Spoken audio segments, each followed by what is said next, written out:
Alrighty, everyone, welcome back to the another episode of Fallen Flags of America. I'm your host, Ellen Productions, and on today's episode, we will be discussing the Fairbanks-Morse H16-44, often nicknamed the Baby Trainmaster. The Baby Trainmaster, categorized by Fairbanks-Morse as its H16-66, was the first six-axle deep road switcher locomotive released in the early 1950s. Unfortunately, the model sold rather poorly, although its bigger cousin, the H24-66 Trainmaster, fared better. Ultimately, just three railroads purchased the H16-66: the Milwaukee Road, the Chicago Northwestern, the Chicago, St. Paul, Minneapolis, and Omaha Railroad, which was later acquired into the C&W, the Tennessee Valley Authority, Alcoa, and Mexican carrier Ferrocarril Chihuahua al Pacifico purchased one unit each. The Fairbanks-Morse 1866 Trainmaster, named from rail fans, which coined the term for a few reasons. Firstly, of course, its lower horsepower rating. Secondly, Fairbanks began manufacturing the model in the Trainmaster car body after 1953. Interestingly, the company never used the Baby Trainmaster marketeer to describe the H16-66. Today, two are in existence. Former Aluminum Company of America, or Alcoa, 721001, currently under Canadian ownership and stored in Audun, Quebec, via the Canadian Pacific. Interestingly, it was the last H16-66 ever built. Recently making headlines in August of 2021 is Tennessee Valley Railroad Authority F3060, built as 24, at the Tennessee Valley Railroad Museum. She was acquired by the group in August of 2021. The C&W would ultimately own the most of the H16-66, 51 in all. The original variants were virtually identical to the H4466, H1644, except for their CC rigid bolster drop side equalizer trucks.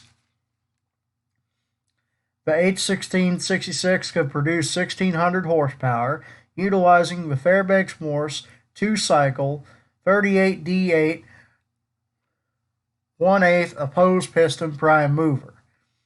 Though through 1953, Fairbanks-Morse continued to employ Raymond Loesley inspired car body recommendations on the H16-66.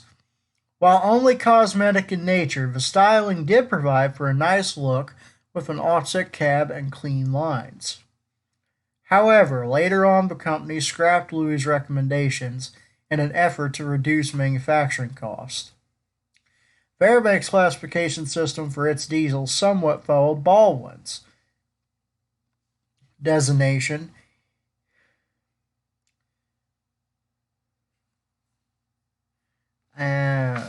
Hold on just a second. During the course of production, Fairbanks-Morse carried out several changes to the model, both internal and external. These changes were similarly performed on the H1644, also in production at the time. The Chicago Northwestern's CMSTPM&O purchased 4, numbers 168 through 172, completed in July of 1953, contract LD150, were the final Fairbanks H16-66 built in the original configuration, 25 units. This totaled 6 units built for the Milwaukee Road between August and September of 1953, contract LD153. Now, as for the locomotive of the day in the picture, this is a picture of TVAX 3060, which is the only surviving Fairbanks-Morse H16-44 in America. Now, this locomotive was somewhat famous among the railfan community because it operated in revenue service at the Tennessee Valley's Authority Gallatin Fossil Plant, where it ran between the CSX interchange to the plant itself, delivering coal loads. And since it was relatively flat track, the unit pretty much had no problem going from the CSX interchange to the plant and back. I believe it did this about 2 or 3 times a day. And how many days of a week it did it, I want to say it was in the marker of well, actually I'm not sure. But anyway, this locomotive operated at the plant all the way up until around 1998 or 97, somewhere in there. And unfortunately, the TVA put her in storage after that, simply because that she was just becoming kind of expensive to maintain. And honestly, I can't blame them, because you've got a locomotive here that is not your average diesel engine in the fact that it uses an opposed piston prime mover, which means that rather than like your traditional diesel where you've got pistons that go up and down, and you've got your exhaust stroke and then your compression stroke, and it does all that, this engine is different in the fact that it's mostly powered by a hydraulical system similar to something you find on a submarine. That was something that honestly I'm quite fascinated about with the Fairbanks-Morse engines for that reason. They just are so oddballed that it makes them really cool to watch. And I really look forward to seeing this locomotive in operation. And I wish everyone down there that is working to restore this engine at the TVRM the best.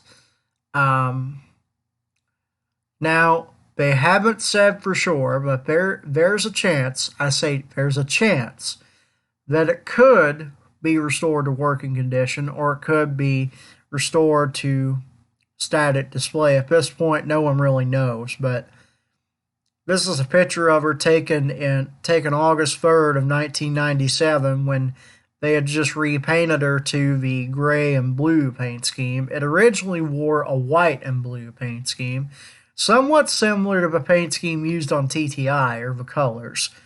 But really, it's a fascinating unit. There's only 2 like it that are preserved, and hopefully things will work out good enough to where maybe it'll be an operational display. No one really knows at this point, like I said. So I think that will conclude today's episode. If you like the video, please be sure to hit the subscribe button, which should be below your screen. And while you're down there, hit the notification button so you never miss out on other videos that we have that are just as informative and as amazing like this one. But until we meet again somewhere out there in the high iron, this is L&M Productions, out.